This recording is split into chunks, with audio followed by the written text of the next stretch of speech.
கேட்க யாருமே இருக்க மாட்டாங்கன்னு நினைச்சோம். ஆனா பேரு போடுவது பார்த்தா தமிழ்நாடு எங்க பின்னாடி தான் இருக்கிற மாதிரி இருக்கு. நாலு வரைக்கும் எந்த கட்சிக்காரவங்க எங்களுக்காக யார் குரல் கொடுத்தது இல்லை. முதல் முறையா கட்சி ஆரம்பிச்சு அண்ணா விஜயனா எங்களுக்கோசம் குரல் கொடுத்து பெரிய நன்றி. எங்க குடும்பத்துல ஒருத்தர் அவங்க ரொம்ப நன்றி சொல்றோம். எப்பவுமே மனித உரிமை காப்பாளர் சார்பில் ஆசிரியனா விஜயனா எங்களுக்கு குடும்பத்துல ஒருத்தரா இருப்பாங்க. ரொம்ப பெரிய நன்றி எல்லாருக்கும். இந்த அம்மாவுடைய குழந்தை தான் 90 காயங்களுக்கு ஆளாகி கொல்லப்பட்ட குழந்தைகளுடைய தாய் இங்க இருக்கிறாங்க. ஒவ்வொரு குடும்பத்துக்கு பின்னாடி அப்படி கண்ணீர் இருக்கு. இவங்களுக்கு யாரும் குரல் கொடுக்க மாட்டீங்கன்னு நினைச்சீங்க. குரல் அற்றவர்களின் குரலாக தமிழக வெற்றி கழகத்தினுடைய தலைவர் வெற்றி தலைவர் தளபதி அவர்களின் உரை இதோ.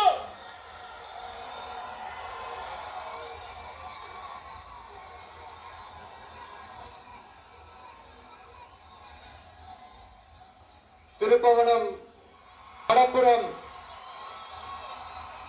அஜித் குமார் அவர்கள் ஒரு சாதாரண ஒரு எளிய குடும்பத்தைச் சேர்ந்த ஒரு இளைஞர்.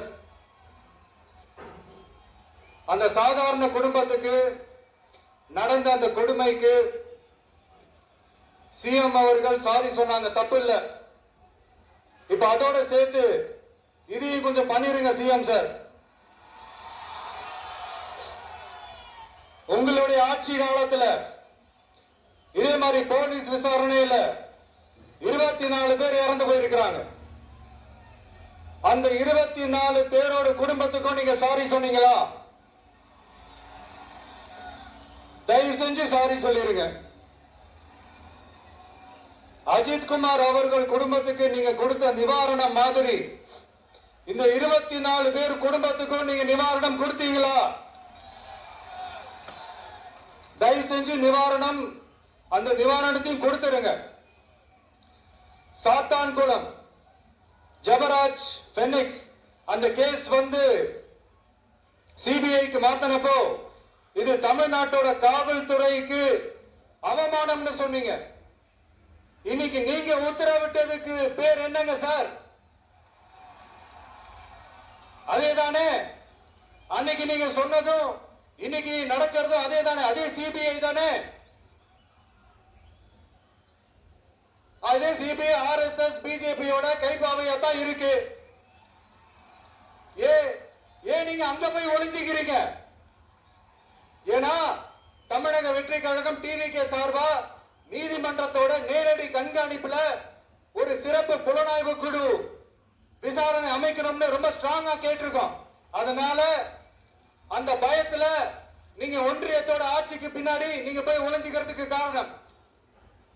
இன்னும் உங்களோட ஆட்சியில் இன்னும் எத்தனை அட்ராசிட்டிஸ், அண்ணா யூனிவர்சிட்டி கேஸ்ல இருந்து இன்னைக்கு அஜித் குமார் அவர்கள் கேஸ் வரைக்கும் எல்லாத்துக்கும் நீதிமன்றம் தலையிட்டு உங்க கவர்மெண்ட் கேள்வி கேட்டுக்கிட்டு இருக்கு. எல்லாத்துக்கும் நீதிமன்றம் தலையிட்டு கேள்வி கேட்கணும்னா அப்புறம் நீங்க எதுக்குங்க சார்? உங்க ஆட்சி எதுக்குங்க சார்? நீங்க உட்கார்ந்து இருக்கிற அந்த சிஎம் பதவி எதுக்குங்க சார்? எப்படி கேள்வி கேட்டாலும் உங்ககிட்ட இருந்து எந்த பதிலும் வர போறதில்லை. ஏன்னா இருந்தா தானே வரும். மேக்சிமம் உங்ககிட்ட இருந்து வர பதில் சாரிமா, தெரியாம நடந்துருச்சுமா, இல்லனா நடக்க கூடாதது நடந்துருச்சுமா, சாரிமா, அவ்வளவுதானே. இந்த வெற்று விளம்பர மாடல் திமுக சர்க்கார் இப்ப சாரிமா மாடல் சர்க்காரா மாறிடுச்சு. இப்படி இருக்கிற இந்த இன்னபிலிட்டி கவர்மெண்ட் இந்த ஆட்சியை விட்டு போறதுக்குள்ள நீங்க செஞ்ச எல்லா தப்புக்கும் பரிகாரமா சட்டம் ஒழுங்க சரி செஞ்சே ஆகணும். இல்லனா மக்களோட மக்களா ஒன்னா நின்று உங்களை சரி செய்ய வைப்போம். டிவிகே சார்பா அதுக்கு உண்டான அத்தனை போராட்டங்களும் எடுத்து நடத்தப்படும். தேங்க்யூ.